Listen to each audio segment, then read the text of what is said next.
ఇప్పుడు అత్యవసరంగా press meet పెట్టడానికి కారణం అండి, ఇండస్ట్రీలో జరుగుతున్న ఈ పండగ సినిమాల పరిణామాల మీద. అంటే ఏ సినిమాకి ఏ థియేటర్స్, అసలు ఎవరి దగ్గర ఎన్ని థియేటర్లు ఉన్నాయి, ఎలాగున్నాయి అని దాని మీద మొన్న ఛాంబర్లో ఒక మీటింగ్ జరిగింది. ఆ మీటింగ్లో పెద్దలు దిల్రాజు గారు, పెద్దలు అందరూ కూర్చున్నారు. తెలంగాణ ఛాంబర్ ప్రెసిడెంట్ సునీల్ గారు, మన Telugu film chamber president Dil Raju గారు, ఇక అలాగే ప్రసన్న కుమార్ గారు, దాము గారు, అలాగే తెలంగాణ అనుపమ్ రెడ్డి గారు, అందరూ మొత్తం అంటారు. నేను కూడా ఫోటోలు అంతా కూడా చూసాం. అయితే ఇక్కడ ఆశ్చర్యకర విషయం ఏంటంటే, తెలంగాణ ప్రెసిడెంట్ దగ్గర థియేటర్లు, తెలంగాణలో ఉన్న థియేటర్లు అన్నీ తెలంగాణ ప్రెసిడెంట్ దగ్గర ఉన్నాయి. తెలుగు ఫిలిం ఛాంబర్ ప్రెసిడెంట్ దగ్గర ఉన్న బ్యాలెన్స్ థియేటర్లు ఉన్నాయి. అంటే తెలంగాణ రాష్ట్రం ఇద్దరి చేతుల్లోనే ఉంది. తెలంగాణ రాష్ట్రం, ఈ రాష్ట్రం తెలుగు సినిమా ఇండస్ట్రీ ఈ ఇద్దరి చేతుల్లోనే ఉంది. ఇక్కడ డిస్ట్రిబ్యూటర్ ఎవరంటే మొత్తం టోటల్ అన్ని సినిమాలు కూడా 3 సినిమాలు ఆశ్చర్యకర విషయం, 3 సినిమాలు కూడా దిల్రాజు గారు ఆపేసాయి. ఒక్క సినిమా హనుమాన్ బయట సినిమా, బయట వాళ్ళది. అంటే అయ్యో ఈగల్ సినిమా వెనక్కి వెళ్ళింది. ఓకే, ఎందుకు వెనక్కి వెళ్ళారు, వాళ్ళకి ఇంటర్నల్ కారణాలు ఏంటి, ఇవన్నీ పక్కన పెడదాం.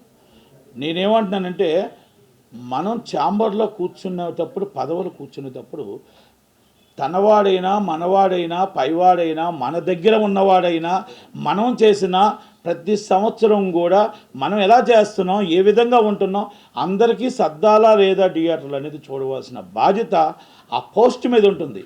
నాట్ ఓన్లీ మ్యాన్, అంటే మనిషి కాదు, ఆ పోస్ట్ మీద ఉంటుంది. ఆ పోస్ట్ పదవిలో ఉన్నది ఎవరండి? సునీల్ గారు and Telangana film chamber of president is owners and Telangana. Telugu film ఛాంబర్లో ఉన్నది ఎవరండి? ప్రెసిడెంట్ ఆఫ్ దిల్రాజు గారు. ఇప్పుడు మీరు ఉండి సినిమా థియేటర్స్, నాకు తెలిసిన సమాచారం మాత్రమే చెప్తున్నా. ఎవరికి అడ్జస్ట్మెంట్లు చేశారా, లేకపోతే ఆ ప్రొడ్యూసర్ తరపున, నాకు ఈ ప్రొడ్యూసర్ తరపున నేను చెప్పట్లా. నేను ఒక నిర్మాతల తరపు నుంచి నాకు బయట జరుగుతున్న ఒక ఎగ్జిబ్యూటర్గా, ఒక డిస్ట్రిబ్యూటర్గా ఆ నిర్మాతలకు అన్యాయం జరుగుతుంది, ఎగ్జిబ్యూటర్లకు అన్యాయం జరుగుతున్న దాన్ని బట్టి ఆ విని నేను మాట్లాడి ప్రెస్ మీట్ పెట్టానే తప్ప, నాకు ఏ నిర్మాత నా దగ్గరికి వచ్చి నాకు జరిగింది బాధ అని చెప్పలేదు. అందరూ ఒకటే. మళ్ళీ దాంట్లో ఉన్న వాళ్ళంతా ఈ పండగకే కొట్టుకుంటారు, పండగ తర్వాత మళ్ళీ అందరూ ఒకటే, అక్కడ గిల్టే అన్నీని. కానీ ఏంటంటే, ఇప్పుడు హనుమాన్ సినిమా నిర్మాత ఎవరో ముక్కు నాకు తెలియదు. ఇక్కడే ఉన్న ఇప్పుడు గుంటూరు కారం అనేది నాగవంశీ నాకు తెలిసిన వ్యక్తే.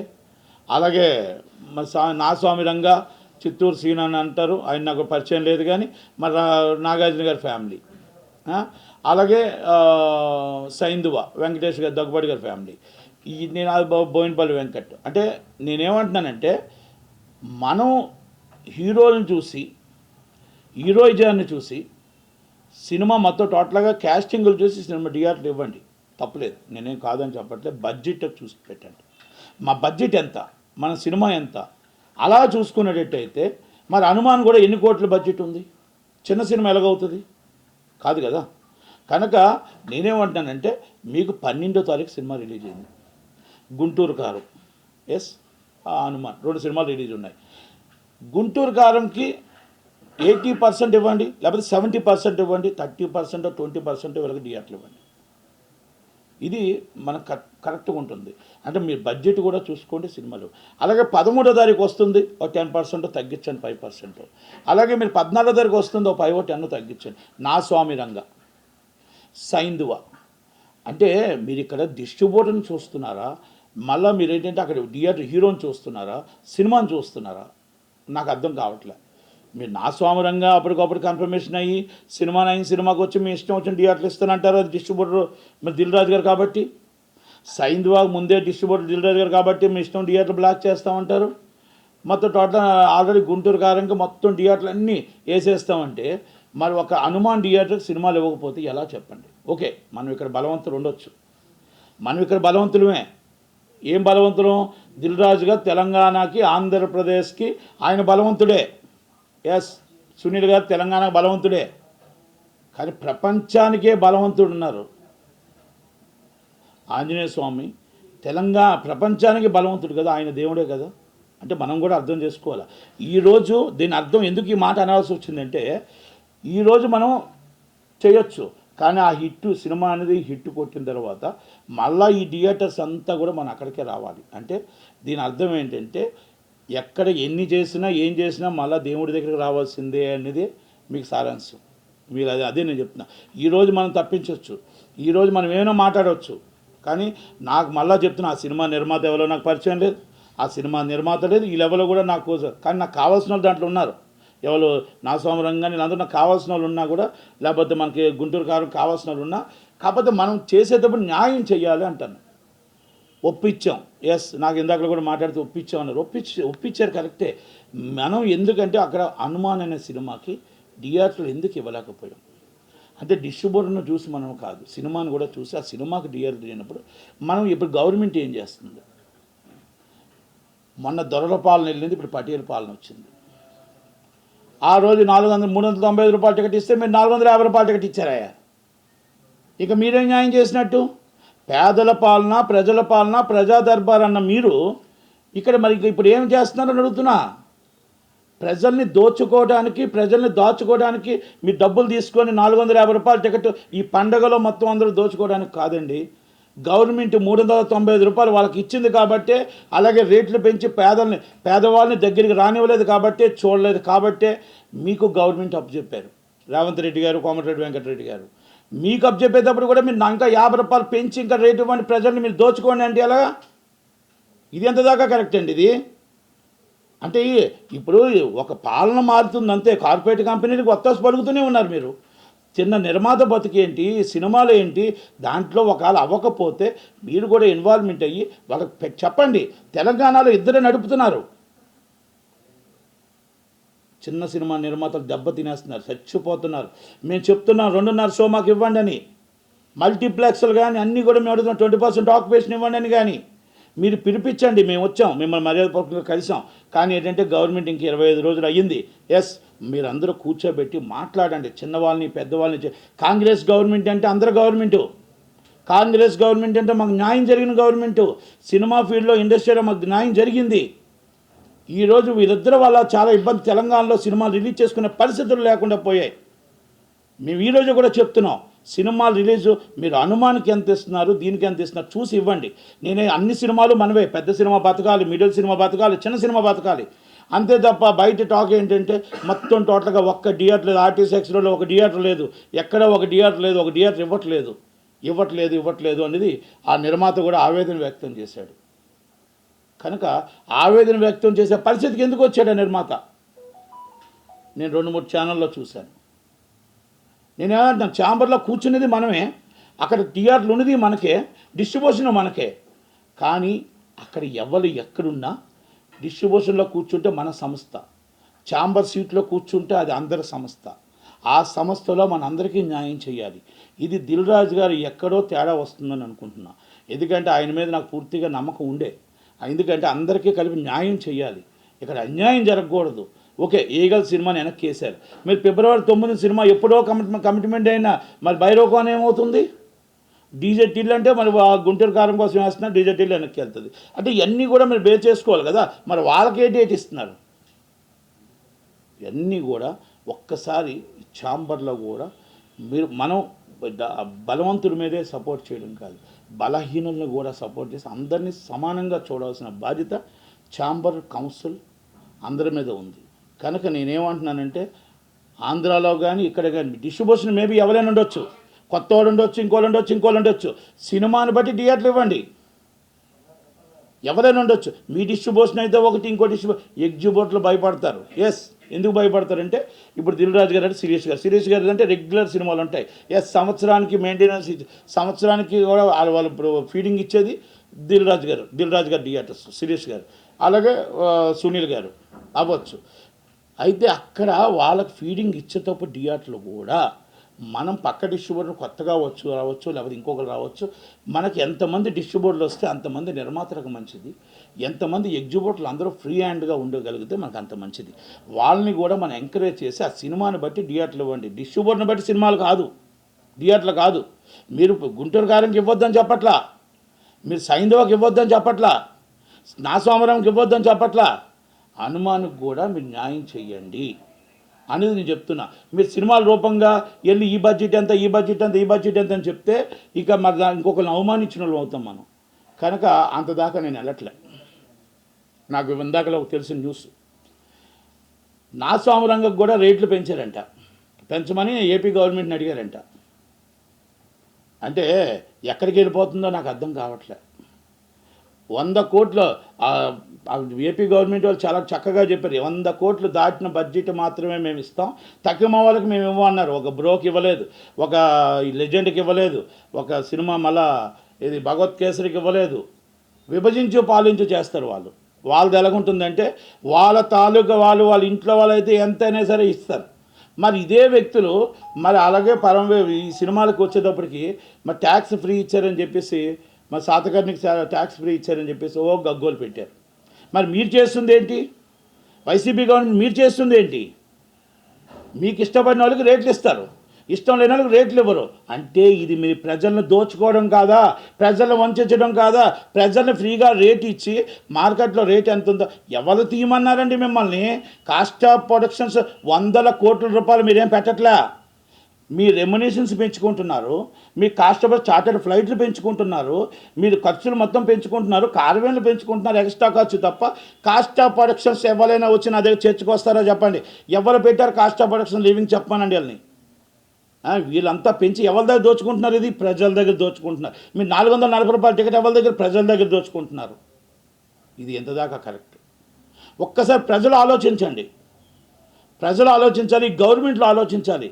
ఇది ప్రజల సొమ్ము, ప్రజల డబ్బు తీసుకొని ఏది మీరు సినిమాకి ఇప్పుడు బస్కి మన ఊర్లో వెళ్ళాల్సి వస్తే బస్సు ఎంత రేట్ అయినా కొంటున్నారు కదా అని, సినిమా కూడా ఎంటర్టైన్మెంట్ అండి, ఎంటర్టైన్మెంట్ కావాలని చెప్పి ఆ ఎంటర్టైన్మెంట్ విషయంలో వాళ్ళు టికెట్ ఎంత రేట్ అయినా కొంటారని ఫ్యాన్స్ అని అభిమానాన్ని మనం దోచుకోకూడదు, అభిమానాన్ని దోచుకోకూడదు.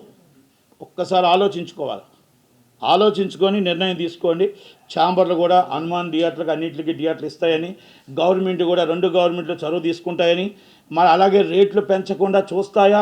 మళ్ళా లేదు ఈ రేట్లు పెంచేసి ఈ థియేటర్లు ఆర్టీసీ బస్సులు మొత్తం ప్రైవేట్ బస్సులు జనాలను దోచుకుంటున్నట్టు ఈ ఎంటర్టైన్మెంట్ కూడా ప్రజలకు దూరం చేసి వాళ్ళ దగ్గర కూడా మనం దోచుకోవాలని చూస్తామా? ఒక్కసారి ఈ 2 గవర్నమెంట్లు చొరవ తీసుకుంటాయో లేదో చూద్దాం. చూసిన తర్వాత మళ్ళీ మీకు ప్రెస్ మీట్ పెట్టి మాట్లాడతాను. ఎందుకంటే రేట్లు అనేది మరి మీరు అబ్నార్మల్ రేట్లు మీ ఇష్టం వచ్చేట్టు పెంచి 150 రూపాయల టికెట్ తీసుకొచ్చి 440 రూపాయలు పెట్టడం ఎందాక కరెక్టు, 300 రూపాయలు పెట్టడం ఎందాక కరెక్టు? ఇది తెలంగాణ గవర్నమెంట్కి కరెక్ట్ కాదు. ఇది తెలంగాణ ప్రజలు డబ్బుని మనం తీసుకొని ఏం చేస్తున్నాం? ఇలా రెమ్యునేషన్లు పెంచుతున్నాం, ఇలా ఎంజాయ్మెంట్ పెంచుతున్నాం అనేది గుర్తుపెట్టుకోవాల్సిందిగా చెప్తున్నా. అలాగే మీకు దయచేసి ఏపీ గవర్నమెంట్ జగన్మోహన్ రెడ్డి గారు, అలాగే పోసాని కృష్ణమురళి గారు ఎఫ్డీసీ చైర్మన్ పోసాని కృష్ణమురళి గారు గ్రేట్. సినిమా ఫీల్డ్కే మీరు చాలా గొప్ప వ్యక్తి అని చెప్తారు. నేను చాలా గొప్పవాడిని, ఉదయం లేకపోతే చంద్రబాబు నాయుడు, పవన్ కళ్యాణ్ అందరినీ తిడుతుంటారు. ఏమైపోయిందండి మీరు? ఎక్కడండి నాగార్జున గారికి ఎంత బడ్జెట్? మీరు ఎలా రేట్లు ఇస్తారండి? అంటే మీ చుట్టాలు అయితే వాళ్ళు, మీ చుట్టాల నిర్మాతలు అయితే మీ ఇష్టమా? ఎక్కడి దాకా వెళ్తుంది సార్ ఇది? మీరు పెట్టిన గైడ్లైన్సే కదా 100 కోట్లు దాటాలని, మీరు పెట్టిన గైడ్లైన్సే కదా మొత్తం టోటల్గా జిఎస్టీ లిస్టులు ఇవ్వాలని. మరి బోలో శంకర్కి ఎందుకు ఇవ్వలేదు? మళ్ళీ మీరు ఎందుకు బ్రోకి ఎందుకు ఇవ్వలేదు? భగవత్ కేసులకి ఎందుకు ఇవ్వలేదు? అంటే మీ చుట్టం అయితే మీరు ఎన్నైనా చేస్తారు, మీ బయట వాళ్ళు అయితే అపోజిషన్ లీడర్స్ అయితే అసలు సినిమా ఆడడం కూడా ఆడనివ్వరు. ఇదా మీ న్యాయం? ఇదా మీ గవర్నమెంటు? నేను అందరికి అక్క చెల్లెలు అండగా ఉంటానంటారు, వాళ్ళకి అండగా ఉంటానంటారు, వీళ్ళకి అండగా ఉంటానంటారు. అంగన్వాడీ అక్కల్ని చెల్లెల్ని అంగన్వాడీలను రోడ్డు మీద పడేస్తారు. మొత్తం అందరికీ నా అన్నదమ్ములకి నేను అండగా ఉంటాను, మేము ఉదయం లెగిస్తే టింగ్ వేస్తూనే ఉంటామంటారు. మున్సిపల్ కార్మికులకు జీతాలు పెంచరు, మున్సిపల్ కార్మికులు మొత్తం సమ్మెత రోడ్డు మీద ఉంటారు. ఎక్కడుంది సార్ రాజశేఖర రెడ్డి గారి గవర్నమెంటు? ఎక్కడుంది సార్ రాజశేఖర రెడ్డి గారి పాలన? జగన్మోహన్ రెడ్డి గారు రాజశేఖరుడు పాలన అంటే రాజశేఖర రెడ్డి గారి పాలన అంటే ఒక శకం అండి. శకం వచ్చింది, శకం ముగిసింది. ఇది మీ పాలన కాదు సార్, రాజశేఖర రెడ్డి గారి పాలన కాదు, ఇది జగన్మోహన్ రెడ్డి గారి పాలన, నియంత పాలన, హిట్లర్ పాలన. ఇది హిట్లర్ పాలన అంటారండి దీన్ని. ఎందుకంటే సినిమానే, నాట్ ఓన్లీ సినిమానే కాదు, మొత్తం టోటల్ జనాలు కూడా ఇబ్బందులు పడుతున్నారు, జనాలు కూడా కష్టపడుతున్నారు. మేము టింగ్ వేస్తున్నట్టు మీరు టింగ్ వేసినా మా సొమ్ము, మా ప్రజల సొమ్ము, మా సొమ్ము తీసుకొచ్చి మీరు వేస్తున్నారు. వీరు కాకపోతే చంద్రబాబు నాయుడు గారు వేస్తారు, చంద్రబాబు నాయుడు గారు కాకపోతే పవన్ కళ్యాణ్ గారు వేస్తారు, వాళ్ళు కాకపోతే షర్మిలా గారు కాంగ్రెస్ గవర్నమెంట్ వేస్తుంది. కానీ మా సొమ్ముని మీరు వేస్తున్నారు తప్ప మీ వైసీపీ సొమ్మునో మీ ఇంట్లో సొమ్మునో మాకు వేయట్లేదు. అది రెండోది. మీరు రోడ్లు అద్దానంగా ఉన్నాయి. మీరేసే 10,000 రూపాయల ఆటో వాడికి 25,000 రూపాయలు ఖర్చు అవుతుంది ఆటోలు ఆ రోడ్లు నడుపుతుంటే. మీరు వేస్తున్న చలాన్లు ఎంత? ఇలా ఉదాహరణకు చూసుకుంటే మీరు వేసిన అమ్మఒడి అవ్వచ్చు, ఇంకోటి అవ్వచ్చు, ఏ కార్యక్రమాలు వేసినా కూడా వాలంటీర్స్ అంటారు. ఎస్, వాలంటీర్స్కి అందరికైనా రిక్వెస్ట్, నేనేమంటున్నానంటే వాలంటీర్స్ మీరు అందరూ కూడా మీరు గవర్నమెంట్కి పనిచేస్తున్నారు. ఇది జగన్మోహన్ రెడ్డి గారి గవర్నమెంట్గా జగన్మోహన్ రెడ్డి గారికి కాదు. ఆ గవర్నమెంట్ ఈరోజు జగన్మోహన్ రెడ్డి గారి గవర్నమెంట్ ఉండొచ్చు, లేకపోతే రేపు చంద్రబాబు నాయుడు గారి గవర్నమెంట్ కానీ ఇంకో గవర్నమెంట్, ఏ గవర్నమెంట్ ఉన్నా మీరు గవర్నమెంట్కి పనిచేస్తున్నారు.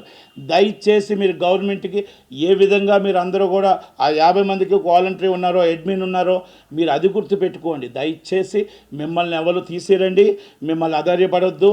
ఇది రాజశేఖర రెడ్డి గారు అవ్వచ్చు, జగన్మోహన్ రెడ్డి గారు అవ్వచ్చు, లేకపోతే చంద్రబాబు నాయుడు గారు అవ్వచ్చు, మేబీ ఎవరైనా అవ్వచ్చు. కానీ గవర్నమెంట్ ఇక్కడ ఉన్నారు కాబట్టి ఏ గవర్నమెంట్ వస్తే ఆ గవర్నమెంట్ మిమ్మల్ని ఆదరిస్తుంది, మిమ్మల్ని చేస్తుంది. అందుకే మీరు గవర్నమెంట్ ఎంప్లాయీగా చేయండి. మాకు తెలిసిన సమాచారం ప్రకారం మీరు డేటాలన్నీ కూడా మళ్ళీ వైసీపీకి ఇస్తున్నారు, మళ్ళీ డేటాస్ అన్నీ కూడా అకౌంట్స్ అన్నీ కూడా మీరు ఇస్తున్నారు అనేది కొంత సమాచారాలు ఉన్నాయి. దయచేసి అలా మీరు డైరెక్ట్గా వైసీపీకి సపోర్ట్ చేసిన వాళ్ళు ఎవరైనా ఉంటే already complaint is election commission compulsory complaint పెడతాం. దాంట్లో నో డౌట్ మీరందరూ కూడా నిజంగా గవర్నమెంట్కి పనిచేయండి, ప్రజలకు పనిచేయండి, ప్రజల పక్షాన పనిచేయండి. అంతేగాని మీరు ఏదో జగన్మోహన్ రెడ్డి గారికో వైసీపీకో పనిచేయడం అనేది కరెక్ట్ కాదండి. ఇది మా ప్రజల సొమ్ము, మీకు ఇచ్చే జీతం కూడా ప్రజల పబ్లిక్ సొమ్మే మీకు ఇస్తున్నారు తప్ప అది జగన్మోహన్ రెడ్డి గారో లేకపోతే వైసీపీ ఇవ్వట్లేదని మాత్రం మళ్ళీ మీకు చెప్తున్నా. అలాగే ఇక్కడ తెలంగాణలో గవర్నమెంట్ వచ్చింది 25 రోజులు. కాకపోతే ఏంటంటే ఇప్పుడు ఈ గబగబా మనం మాట్లాడడం అంటే ఇప్పుడు ఏదో సందర్భాలు వస్తున్నాయి కాబట్టి చెప్తున్నాను, కానీ ఇంక 25 రోజులు వచ్చింది. కేటీఆర్ గారు వచ్చి తొందరగా మాట్లాడుతున్నారని, అందరూ హరీష్ రావు గారు తొందరగా మాట్లాడుతున్నారు. మేము కూడా మాట్లాడడం కరెక్ట్గా భావ్యం కాదు, ఎందుకంటే మీకు టైం కావాలి. అలాగే చిత్రపూర్ కాలనీ మీద 66 ఎకరాలకి చిత్రపూర్ కార్మికుల కోసం ఇచ్చారు. కార్మికుల కోసం ఇచ్చిన ల్యాండ్ని దాంట్లో ఎమ్మెల్యేలు ఉన్నారు, పోలీసులు ఉన్నారు, అందరూ ఉన్నారు, కానీ కార్మికులు లేరు. కార్మికులు బయట ఉన్నారు. కనుక చిత్రపూర్ కాలనీ మీద కూడా ఎంక్వైరీ జరగాలి, చాలా సీరియస్గా ఎంక్వైరీ జరగాలి. దాని మీద కొన్ని 100 కోట్ల కుంభకోణం జరిగింది. అలాగే దాంట్లో కొంతమంది మినిస్టర్లది, కొంతమంది పర్మిషన్ల కోసమని, కొంతమంది టీఆర్ఎస్ పేమెంట్లు కూడా వెళ్ళాయి అనేది అన్నీ కూడా కొన్ని విట్నెస్లతోనే నా దగ్గర ఉన్నాయి. కనుక త్వరలోనే రేవంత్ రెడ్డి గారిని కలుస్తాం. మళ్ళీ అలాగే కోమటిరెడ్డి వెంకటరెడ్డి గారిని కలిసి అన్ని విట్నెస్లు ఇచ్చి దాని మీద కూడా ఎంక్వైరీ జరగాలి. ఎందుకంటే క్యాష్ రూపంగా కొన్ని 100 కోట్లు బయటికి వెళ్ళింది, అన్యాక్రాంతమైంది. అలాగే మాకు 1984 తర్వాత నిర్మాతలకి ఫిలిం నగర్ తర్వాత ఏ నిర్మాతకి మాకు రాలేదు. కనుక మాకు రామానాయుడు గారు బిల్డింగ్ కిందన 9 ఎకరాలన్నర ఉంది, 4 ఎకరాలు అన్యాక్రాంతం అయిపోయింది, ఎఫ్డీసీకి 5 ఎకరాలు ఉంది. కాబట్టి దయచేసి మా నిర్మాతలకు ఆ ల్యాండ్ కానీ మీరు ఇవ్వగలిగితే మేము అపార్ట్మెంట్స్ కట్టి తక్కువ అక్కడి నుంచి ఉన్న లైన్ క్యూ నిర్మాతలకు అందరికీ కూడా ఆఫ్టర్ ఫిలిం నగర్ తర్వాత ఉన్న వాళ్ళకి మీరు చెన్నైలో ఉండేటప్పుడు అందరికీ ఇచ్చారు. తర్వాత వచ్చి చాలామంది సీనియర్ నిర్మాతలు వచ్చారు. ఇప్పుడు నిర్మాత ఇక్కడ ఎంఎస్ రాజు గారు అవ్వచ్చు, లేకపోతే దిల్ రాజు గారు అవ్వచ్చు, అందరూ ఇక్కడ తెలంగాణ నిర్మాతలే. కనుక దాంట్లో కూడా నేను చెన్నై నుంచి వచ్చినా కూడా నేను కూడా దీంట్లోనే ఉన్నాను కదా, నాకు ఫిలిం నగర్లో రాలేదు. కనుక అది కూడా 5 ఎకరాలు ఇవ్వగలుగుతారా, లేకపోతే ఇంకెక్కడైనా తర్వాత మన సెకండ్ ప్లేస్ మాకు ఇవ్వగలుగుతారా? ఇస్తే మా నిర్మాతలందరికీ కూడా ఇప్పుడున్న ఈ తెలంగాణలోని ఉన్న నిర్మాతలందరికీ కూడా వాళ్ళకి చోటు వస్తుంది. ఉండటానికి ఎన్నో కోట్ల రూపాయలు నష్టపోయారు వాళ్ళకు కూడా. కార్మికులకి చిత్రపూర్ కాలనీ ఉంది, చిత్రపూర్ కాలనీలో నిజమైన కార్మికుడికి అందాలి. అలాగే ఈ కాంగ్రెస్ గవర్నమెంట్ చేస్తుందని పూర్తి నమ్మకం నాకు ఉంది. కనుక రేవంత్ రెడ్డి గారి మీద నమ్మకం, త్వరలోనే రేవంత్ రెడ్డి గారిని కలుస్తాం. దయచేసి ఈ పండగలో అందరూ పండగ ప్రశాంతంగా చేసుకోవాలి.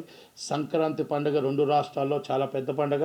ఆ పండుగలో మీరు రేట్లు పెంచడాలు, మీరు రేట్లు పెంచి ప్రజల దగ్గర డబ్బులు లాక్కోవడాలు చేయకుండా దయచేసి గవర్నమెంట్లు సీరియస్గా తీసుకొని చీఫ్ సెక్రటరీ గారు and Andhra Pradesh and Telangana and Komatireddy Venkat Reddy గారు, ఎఫ్డీసీ చైర్మన్ విజయ్ కుమార్ రెడ్డి గారు, అందరూ కూడా సినిమాటోగ్రఫీ గోపాలకృష్ణ గారు, మీరందరూ కూడా దయచేసి రేట్లు పెంచకుండా ఉన్న రేట్లు మట్టుగా జనాలకు ఇస్తే ఎంటర్టైన్మెంట్ అనేది వాళ్ళు చూడగలుగుతారు.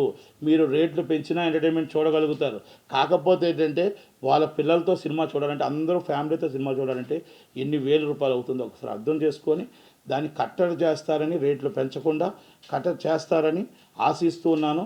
గత ప్రభుత్వం కంటే మీ ఇష్టం వచ్చేది మళ్ళీ ఎక్కువ రేటు పెంచారు. ఒక్కసారి ఆలోచించండి. ఎందుకంటే అప్పుడు గవర్నమెంట్ వచ్చి 10 రోజులు అయింది కాబట్టి సలార్కి మేము కూడా దాన్ని రెక్టిఫై చేసుకోలేదేమో అనుకున్నాను. కనుక ఒక్కసారి కోమటిరెడ్డి వెంకటరెడ్డి గారు ఈ ప్రెస్ మీట్ ద్వారా ఒక్కసారి చూసి రేవంత్ రెడ్డి గారు చీఫ్ సెక్రటరీ గారు ఒక్కసారి రెక్టిఫై చేసుకొని ప్రజలకు అందుబాటులో రేటు ఉండే విధంగా ఇక్కడ ఇద్దరు చేతుల్లో ఉన్న థియేటర్ని అందరికీ అందుకునే విధంగా ఆదుకుంటారని, అలాగే దానికోసమని ప్రత్యేకంగా థియేటర్లు అందరికీ అందాలనే ఆలోచనతోనే మేము పెట్టడం జరిగింది. కనుక ఈ ఒక్క విషయంలో పూర్తయిన తర్వాత వేరే విషయాలు ఉంటే మీరు అడిగితే మాట్లాడతారు. నాకు సమాచారం తెలిసింది కాబట్టి నేను అన్నాను. ఇప్పుడు ఆల్రెడీ అప్లై చేశారనేది నాకు తెలిసిన సమాచారం. అది కరెక్ట్ కాదు కదా. ఇప్పుడు ఒక రూల్స్ అండ్ రెగ్యులేషన్స్ పెట్టారు, 100 కోట్ల రూపాయలు దాటి అన్నారు. అలాగే మరి బ్రో సినిమా 100 కోట్లు దాటే కదా, బ్రోకి ఇవ్వలేదు కదా, భగవత్ కేసరికి ఇవ్వలేదు కదా, మరి సలార్కి ఇచ్చారు. అంటే ఇస్ ద రిలేషన్షిప్ అండ్ చుట్టాలు ఉంటే ఒకటి, చుట్టాలు కాకపోతే ఒకటి అనేది కరెక్ట్ కాదని నా ఉద్దేశం. ఇక్కడ మరి పవన్ కళ్యాణ్ గారు రాష్ట్ర అధ్యక్షుడు అవ్వచ్చు, ఆయన one of the big hero. మరి అలాగే మరి ఆయన కూడా బాలకృష్ణ గారు కూడా పెద్ద హీరో. మరి వాళ్ళిద్దరికి ఇవ్వలేదు కదా రేట్లు, అలాగే మీరు బుల్లశంకర్కి ఇవ్వలేదు కదా. అందుకనే మేము అడుగుతుంది ఏంటంటే, మీరు రూల్స్ అండ్ రెగ్యులేషన్స్ అన్నీ పెట్టుకున్నారు కదా, ఆ పెట్టుకున్న విధంగా మీరు ఫాలో అప్ అవుతే బాగుంటుంది. కానీ మీరు చుట్టాలని రేట్లు ఇవ్వడం అనేది కరెక్ట్ కాదని నా ఉద్దేశం. అంతే. ఆ లెవెల్లో నాకు తెలియదు, నాకు అవసరం లేదు. నాగార్జున గారు మీకు బాగా కావాల్సినాడని మీరు రేటు ఇచ్చి, బాలకృష్ణ గారు మీకు దూరం ఉన్నారని మీరు రేటు ఇవ్వకపోతే ఎలా? ఇంతకుముందు మీరు రేట్లు ఇచ్చారా, దానికి సమానం చెప్పనండి. ఎఫ్డీసీ పోసాని కృష్ణమూర్తి గారిని చెప్పనండి. మాట్లాడితే లెగిస్తాడు కదా, లెగిసి చంద్రబాబుని తిడుతూనే ఉంటాడు, పవన్ కళ్యాణ్ తిడుతూనే ఉంటాడు. మరి ఇప్పుడు చెప్పాలిగా, ఆయన సినిమా వాడే కదా, ఆయన సినిమాలో సీనియర్ మోస్ట్ కదా, సమాధానం చెప్పాల్సిన అవసరం ఉంది కదా ఆయనకి. కనుక ఆయన సమాధానం చెప్తాడేమో చూద్దాం. రెమ్యునేషన్స్ ఒకప్పుడు రెమ్యునేషన్స్ ఎంత, ప్రభాస్ రెమ్యునేషన్ ఎంత, ఒకప్పుడు ఇప్పుడున్న హీరోల రెమ్యునేషన్స్ ఎంత, ఇప్పుడు ఎంత తీసుకుంటున్నారు. మీకు చార్టర్ ఫ్లైట్ పెట్టుకోవాల్సిన అవసరం ఏమొచ్చింది, కార్వేన్లు ఇన్ని వందల కార్వేన్లు పెట్టవలసి వచ్చింది, బెంచ్ కార్లు పెట్టవలసిన అవసరం ఏమొచ్చింది, మీకు కిస్టా కార్లే ఎందుకు పెట్టాల్సి వచ్చింది. ఇంతకుముందు ఈ బడ్జెట్ కాస్ట్ ఆఫ్ ప్రొడక్షన్ అంతా కూడా మీకు నిజంగా వాల్యూ కాస్ట్ ఆఫ్ ప్రొడక్షన్ పెరగట్లేదు. మీరు ఈ వేస్ట్ ఖర్చు పెడుతున్నారు. 5 స్టార్ హోటల్ నుంచి ఎందుకు ఫుడ్ తేవాలి, అందరూ ప్రొడక్షన్ నుంచి అందరూ కలిపి ఫుడ్ తినాల్సి వస్తుంది కదా, మనం ఎందుకు తినట్లేదు. ఇవన్నీ కూడా మనం ఒక్కసారి గుండెల మీద ఎలా చేసుకొని ఆలోచించి ఎక్కడ బడ్జెట్ పెరిగింది అని అలా ఆలోచించండి. ఒక్కసారి ఆలోచించండి. ప్రతి హీరో, ప్రతి ప్రొడ్యూసరు, ప్రతి డైరెక్టరు అలాగ ఆలోచించండి. ఎక్కడ పెరిగింది కాస్ట్ ఆఫ్ ప్రొడక్షను, ఎక్కడ మన బడ్జెట్ పెరుగుతుంది, మనం ప్రజల దగ్గర ఎందుకు రేట్లు పెంచి డబ్బులు తీసుకొని మీరు బ్రేక్ ఈవెన్ అవ్వట్లేదు అనుకుంటున్నాం. ఒక్కసారి మీ మనస్సాక్షి చెప్పండి. ఒకప్పుడు హీరో రెమ్యునేషన్ ఎంత, ఇప్పుడు రెమ్యునేషన్ ఎంత. ఒకప్పుడు హీరోకి చార్టర్ ఫ్లైట్లు ఉన్నాయా, హీరోయిన్లకు చార్టర్ ఫ్లైట్లు ఉన్నాయి, ఇప్పుడు హీరోయిన్లకు రెమ్యునేషన్ ఎంత, చార్టర్ ఫ్లైట్లు ఎంత. ఒకప్పుడు మేనేజర్లకి వాళ్ళ అసిస్టెంట్లకు కూడా కార్వెన్లు ఇచ్చామా, లేకపోతే ఇవ్వలేదా. ఒకప్పుడు మన కిస్టా కారు ఎప్పుడైనా మేనేజర్లకు ఇచ్చామా, వాళ్ళ అసిస్టెంట్లకు కిస్టా కార్లు ఇచ్చామా, మన హీరోయిన్లకు బెంచ్ కార్లు ఇచ్చామా. ఇవన్నీ ఒక్కసారి మన మనస్సాక్షికి ఆలోచించుకుందాం. ఎప్పుడైనా 5 స్టార్ హోటల్ నుంచి ఫుడ్ మనం తీసుకొచ్చి రోజుకు 5 లక్షలు 4 లక్షలు ఫుడ్ వేస్ట్ చేసామా. ఇవన్నీ నిజాలు. అబద్ధం అయితే ఒక్కలైనా నా దగ్గరికి వచ్చి మాట్లాడండి. ఇది అబద్ధం, ఇది నిజం కాదు. మేము కాస్ట్ ఆఫ్ ప్రొడక్షన్ దగ్గర ఫుడ్ తింటున్నాం, మేము కార్లు పెట్టట్లేదు, కార్వెన్లు పెట్టట్లేదు, మేము చార్టర్ ఫ్లైట్లు పెట్టట్లేదు అని ఒక్కసారి మనస్సాక్షికి ఎవరున్నా కూడా చెప్పొచ్చు. ఆ డబ్బుని ఎవరి మీద వేస్తున్నారండి రేటు? ప్రజల మీద వేస్తున్నాం. అంటే అభిమాని, అంటే మనకి అభిమానించే, పిచ్చిగా మనల్ని అభిమానించే అభిమానే ప్రజలు. ఆ ప్రజల దగ్గర మనం దోచుకోవడానికి 440 రూపాయలు 350 రూపాయలు టికెట్ వేస్తున్నాం. దానికి అక్కడేం వేస్తున్నారు, బ్లాక్లో టికెట్లు అయితే 1000 రూపాయలు. కానీ అభిమాని సినిమా చూడాలి, సేమ్ డే సినిమా చూసేయాలి. ఆ చూడడం కోసం ఆయన ఏదో అప్పు చేసో సప్పు చేసో మళ్ళా సినిమా చేసి ఆల్ ఫ్యామిలీని ఫస్ట్ పెడతాడు. అంటే ఆ అభిమానం అంటే అంత పిచ్చి. పొలిటికల్ కంటే సినిమా ఫీల్డ్కి అభిమానం అంటే అంత పిచ్చి. నేను అదే అడుగుతున్నా. పెద్దల చిరంజీవి గారు కానీ మరి ఎప్పుడైనా ఆలోచించారా రెమ్యునేషన్స్ ఎంత, ఎలాగా? మరి పెద్దలు దాసనరావు తర్వాత పెద్ద ఆయనే. మరి ఏ రోజున ఇవన్నీ ఆలోచించారా, ఇవన్నీ పెట్టారా? దిల్ రాజు గారు అందరం కలిపి బఫే సిస్టమ్ పెడదాం అనుకున్నాం, పెట్టిన తర్వాత 3 రోజుల తర్వాత బ్రేక్ ఈవెన్ అయింది. 3 రోజులతో బ్రేకప్ అయిపోయింది. ఏమని? ఎవరు మళ్ళీ వద్దన్నారు, ఎవరి కాలు తెప్పించుకుంటున్నారు ఫుడ్ అని. అలా ఒక్క ఫుడ్ కాదండి, మొత్తం వేస్టేజ్ మనకి ఎంత అవుతుంది? 30% వేస్టేజ్ వస్తుంది. 30% ఒక మూవీకి. ఆ 30%ఏ ఈ బ్రేక్ ఈవెన్కి అడ్డు వస్తుంది. ప్రజల దగ్గర రేట్లు అమ్ముకుంటున్నాం. ఆ 30% వేస్టేజ్ చేయకుండా మనం నిజంగా ప్రజల కోసమే సినిమా తీసి ఎంటర్టైన్మెంట్ ప్రజల కోసం, ఫ్యాన్స్ కోసం సినిమా తీస్తే మీరు వేస్టేజ్ చేయకుండా జాగ్రత్తగా చేయండి. ఒకప్పుడు రామారావు గారిని గుర్తు తెచ్చుకోండి, కృష్ణ గారిని చూసి గుర్తు తెచ్చుకోండి, నాగేశ్వరరావు గారిని గుర్తు తెచ్చుకోండి, సోమన్ బాబు గారిని గుర్తు తెచ్చుకోండి. అందరూ చాలామంది ఉన్నారు. వాళ్ళందరిని ఎందుకు మీరు గుర్తు తెచ్చుకోవట్లేదు? అంటే ప్రజల కోసమే సినిమా తీశారు. ప్రజల కోసం రెమ్యునరేషన్ పెంచాలంటే ఆలోచించి పెంచారు. మీరు ఇవాళ సినిమా వస్తే రేపు వచ్చి 100 కోట్లు అయిపోతుంది, ఇవాళ రేపు 100 కోట్లు అయిపోతుంది, రేపు 150 కోట్లు అయిపోతుంది. 150 కోట్లు పాన్ ఇండియా అంటున్నారు, పాన్ ఇండియా 200 కోట్లు అంటున్నారు. చిన్న హీరోకి పాన్ ఇండియా, పెద్ద హీరోకి పాన్ ఇండియా. అంటే పాన్ ఇండియా అంటే అర్థం విలువ పోయింది. అది కాదండి, తెలుగు సినిమాకు తెలుగు సబ్జెక్ట్ నేటివిటీ, తమిళకి తమిళ నేటివిటీ. పాన్ ఇండియా సినిమాలు పాన్ ఇండియాకి వస్తాయి. పాన్ ఇండియా సినిమాలు అన్నీ పాన్ ఇండియా అవ్వవు, కొన్ని పాన్ ఇండియా అవుతాయి. అంతేగాని ప్రతిదీ పాన్ ఇండియా పెట్టడం, రెమ్యునరేషన్ తీసుకోవడం, ఇది ఎంత దాకా కరెక్టు? అంటే హీరోలకి డేట్స్ కావాలి, నిర్మాతలకు డేట్స్ కావాలి. ఆ డేట్స్ కోసం వాళ్ళు ఎంతైనా చేస్తున్నారు. ఇక్కడ నుంచి అమెరికా నుంచి కొత్తగా ఇంపోర్ట్ అయ్యారు ఈ అమెరికా నిర్మాతలు. ఆ నిర్మాతలు అందరూ కలిపి వాళ్ళకి ఎంత డబ్బు కంటే అంత డబ్బు ఇస్తున్నారు, ప్రజల దగ్గర దోచుకుంటున్నారు. ఈ గవర్నమెంట్లు కూడా కళ్ళు మూసుకుపోయి కూర్చుంటున్నారు. మా కళ్ళు మూసుకుపోతున్నాయి. కార్పొరేట్ కంపెనీలు ఏమంటే, కార్పొరేట్ కంపెనీలు లేకపోతే మా ఇండస్ట్రీలు ఉండవు, ఇవి ఉండవు, గవర్నమెంట్లు ఉండవు. సార్, కార్పొరేట్ కంపెనీలకు మనం ఎంత ఒత్తాసు పలుకుతామో, పేదవాడి డబ్బు కూడా అంతే గొప్ప. రేపు ఓటు అనే ఒక విలువ ఉంటుంది. ఆ ఓటు అనే వాల్యూ రేపు మనకి ఆ పేదవాడే ఓటు వేయాలి. Not only Congress party, not only YCP, any parties. ఒక్కసారి పేదవాడిని ఓటు వేసేదాకా మీరు అయిపోయింది అనుకుంటే 5 సంవత్సరాల తర్వాత మళ్ళా వస్తుంది సమయం అని గుర్తుపెట్టుకోండి. కార్పొరేట్ కంపెనీలు మనం స్వాగతించాలి. అలాగే పేదవాడికి అందుబాటులో రేటు ఉండాలి. అది మన అందరూ కూడా అర్థం చేసుకుంటారని ఆశిస్తూ ఉన్నాను. కేసీఆర్ గారికి జగన్మోహన్ రెడ్డి వచ్చి కలిసినా ఇప్పుడేం కొత్త కలయిక ఏం కాదు. 2019 గవర్నమెంట్ రావడానికి కేసీఆర్ గారు చాలా తోడ్పడ్డారు, ఆయన నిలబడ్డారు. ఆయన మొత్తం టోటల్గా ఆయన బలమైన సంకల్పం ఉంది. అందుకని అక్కడ శర్మిల గారు ఇక్కడ హైదరాబాద్లో పార్టీ పెడతారన్నా కూడా ఆయన జగన్మోహన్ రెడ్డి గారు ఒప్పుకొని అన్నారు. ఓకే, అభిప్రాయ భేదాలు అన్న చెల్లెల మీద ఏదైనా అభిప్రాయ భేదాలు ఉండొచ్చు, దాని జోలికి నేను అనట్లేదు. ఎందుకంటే ఫ్యామిలీలో కాదు, కుటుంబంలో కాదు, ఎంతమంది ఏ పార్టీలైనా పెట్టుకోవచ్చు, ఏ పార్టీలోనే ఉండొచ్చు. ఇప్పుడు కేసీఆర్ గారిని కలిసి కేసీఆర్ గారిని పరామర్శించడానికి ఇప్పుడు వచ్చారు. పరామర్శిస్తూ ఆయన్ని మాట్లాడుతూ కొన్ని రాజకీయ మాట్లాడుకుని ఉండొచ్చు. ఎందుకంటే ఇద్దరు కలయిక ఒకటే. రేపు ఎట్టి బస్సులో నా గవర్నమెంట్ పోయింది, నీ గవర్నమెంట్ రావాలి, ఎట్టి బస్సులో నీ ఎలా సపోర్ట్ కావాలి, ఏ విధంగా కావాలి, ఏ విధంగా నిలబడాలి. ఎందుకంటే ఇద్దరు కలిసి నించున్నారు కాబట్టి, ఇద్దరు కలిసి రావాలి, 2 గవర్నమెంట్లు అనుకున్నారు కాబట్టి. దాని ప్రకారం ఆ రోజు ఏదైతే సెక్రటరీ కట్టానుకో ఆ రోజు జగన్మోహన్ రెడ్డి గారు సపోర్ట్ చేయకుండా, తాళాలన్నీ హ్యాండ్ ఓవర్ చేయకుండా ఉంటే ఈరోజు కొత్త సెక్రటరీ వచ్చేది కాదు. 2024 దాకా మాకున్న, ఇప్పుడు 2024 వచ్చాం, 2024 దాకా రాజధాని రాష్ట్రం, ఈ రాష్ట్రం మాకు వదిలిస్తే వెళ్ళేవాళ్ళం కాదు. ఇప్పుడు ఈరోజు ఎక్కడెక్కడో అని కాదు, 2 రాష్ట్రాలకి ఈ రాజధాని ఉండే 10 సంవత్సరాలు, ఇప్పుడు ఇంకా మాకు మే దాకా ఉండే. కానీ ఓకే, అనువైన కారణాల వల్ల వెళ్ళిపోయింది. మళ్ళా రాజధాని అమరావతి అనుకున్నాం. అమరావతి రాజధాని 35,000 ఎకరాలు రైతులు ఆశించి ఇచ్చారు. కానీ చంద్రబాబు నాయుడు గారిని నమ్మి ఇచ్చారు, గవర్నమెంట్ నమ్మి ఇచ్చారు, కొత్త రాష్ట్రం అని ఇచ్చారు. జగన్మోహన్ రెడ్డి గారు చంద్రబాబు నాయుడు గారు కోపంతో అవ్వచ్చు, లేకపోతే ఇంకోటి అవ్వచ్చు, అది వచ్చేసి రాజధాని లేని రాష్ట్రం అంటే ఇప్పుడు ఆంధ్రప్రదేశే ఉంది. ఇప్పుడు రాజధాని ఎక్కడ అంటే ఏ రాజధాని కూడా తెలియదు. ఇప్పుడు పరీక్షల్లో కూడా రాజధాని అని రాశారనుకోండి, రాజధాని ఎక్కడో కూడా ఎవరికి తెలియదు. ఆ తెలియని పరిస్థితుల్లో రాజధాని ఉంది, ఇది వాస్తవం. విశాఖపట్నం రాజధాని పెడతాను మళ్ళీ 500 కోట్లు పెట్టి ఒక భవనం కట్టారు. ఆ భవనం రేపు ఎవరికి ఇస్తారో తెలియదు. రేపు ఇంకా ఎలక్షన్ తర్వాత ఇంకా ఓపెనింగ్ అవ్వలేదు. సెక్రటరీ కట్టి రేవంత్ రెడ్డి గారికి కేసీఆర్ గారు ఇచ్చినట్టే ఎవరికైనా ఇవ్వచ్చు. అది అలాగే శర్మిల గారు కాంగ్రెస్ పార్టీలో వచ్చారు. రాహుల్ గాంధీ గారు భారత జోడో యాత్ర తర్వాత ఆయన గ్రాఫ్ పెరిగింది. ఆ గ్రాఫ్ పెరగడం వల్ల తెలంగాణలో కావచ్చు, కర్ణాటకలో గవర్నమెంట్ వచ్చిందని వాస్తవం. ఆంధ్రప్రదేశ్లో చాలామంది చెప్తున్న విధంగా కాంగ్రెస్ పార్టీ విభజించడం వల్ల నష్టపోలేదు, కొంత మార్కే నష్టం వచ్చింది. విభజించడం వల్ల కొంత మార్కు నష్టం వచ్చింది అనేది వాస్తవం. కానీ ఆంధ్రప్రదేశ్లో జగన్మోహన్ రెడ్డి గారు ఎప్పుడైతే కాంగ్రెస్ పార్టీ నుంచి బయటకు వచ్చారో, ఆ బయటకు వచ్చిన వెంటనే ఓట్ల శాతం మొత్తం టోటల్గా ఆయన వైపు తిప్పుకున్నాడు. రాజశేఖర రెడ్డి అభిమానులు అవ్వచ్చు, ఇంకెవరైనా అవ్వచ్చు, ఆ రోజు రాజశేఖర రెడ్డి గారి కుటుంబానికి అన్యాయం జరిగింది అన్న ఒక ఆలోచన అవ్వచ్చు, లేకపోతే మాకు 2 రాష్ట్రాలు విభజించారని అవ్వచ్చు, ఏదైనా మేబీ ఏదైనా జరగవచ్చు.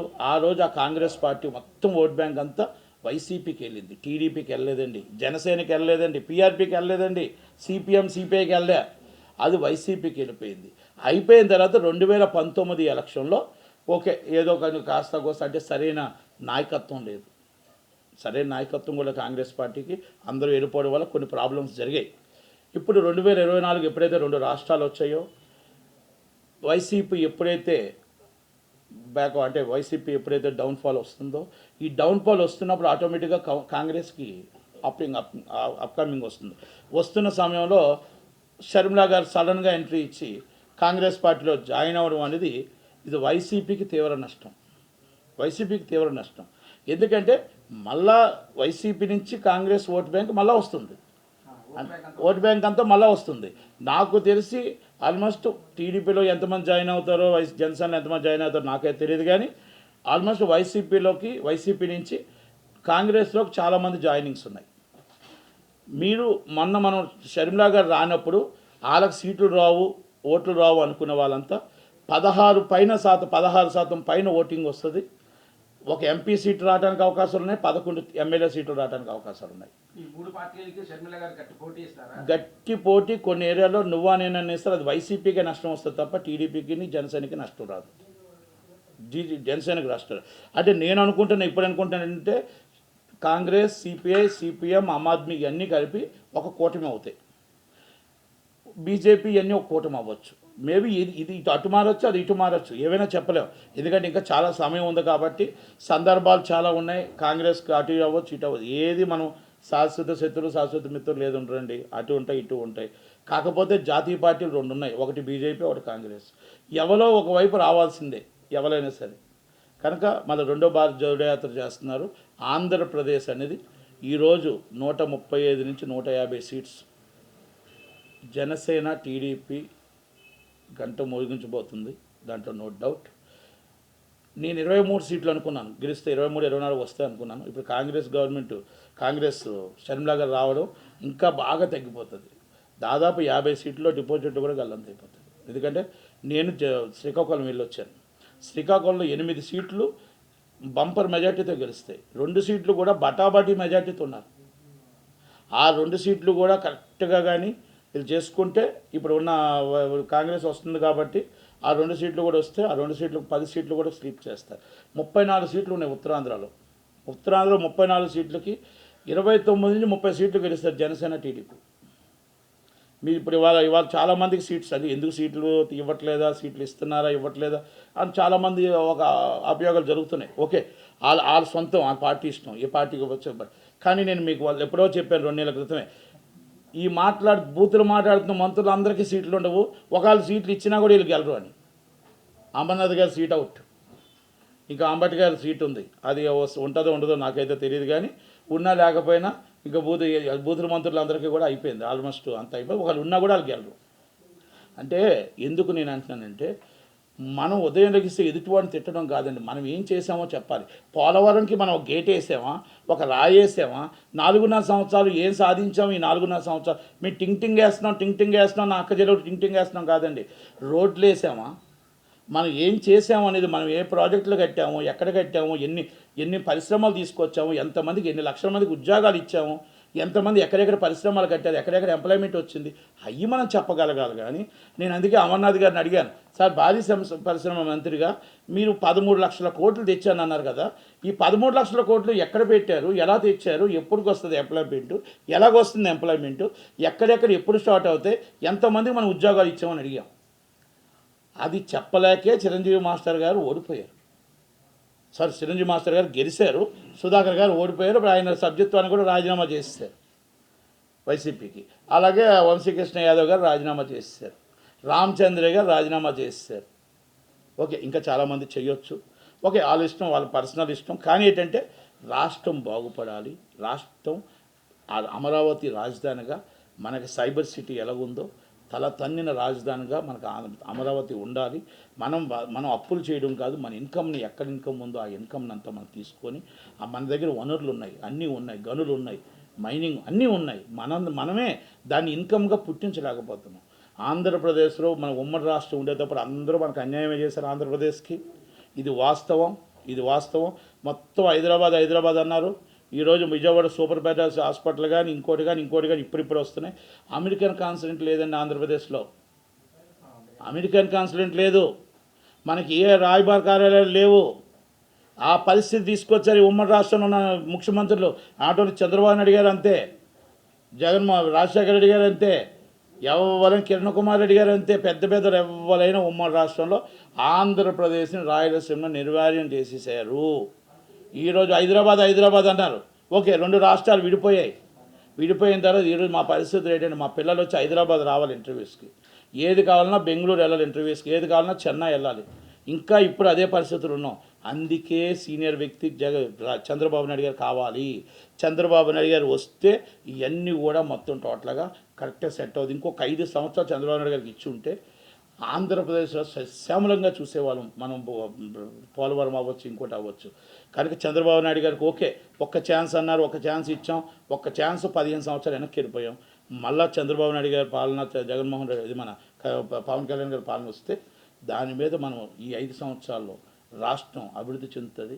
తర్వాత మనం మన పిల్లలందరూ కూడా ఉద్యోగాలు అన్నీ వస్తాయని నా ఉద్దేశం. Thank you.